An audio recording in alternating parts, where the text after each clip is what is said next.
今日节目起先先来看，这科技公司 Meta， 也就是面册甲 Instagram 母公司，这阵是去互成员讲压出讲配合中国政府审查香港甲台湾用户的文章。这 Meta 前总监威廉斯初到出席美国参议院的听证会，讲这面册咧开发审查工具的时阵是有互中国的官员插手。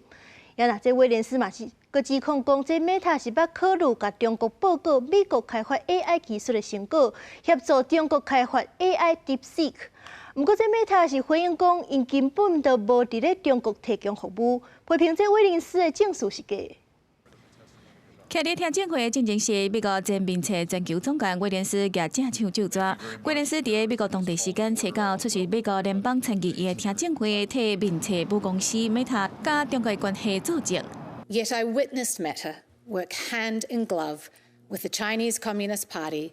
to construct and test custom-built censorship tools that silenced and censored their critics.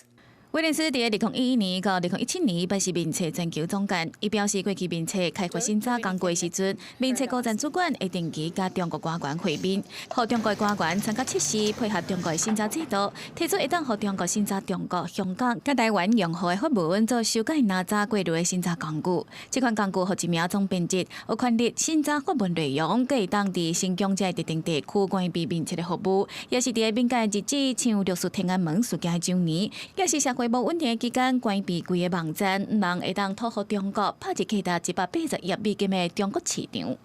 When Beijing demanded that Facebook delete the account of a prominent Chinese dissident living on American soil, they did it, and then lied to Congress when asked about the incident in a Senate hearing.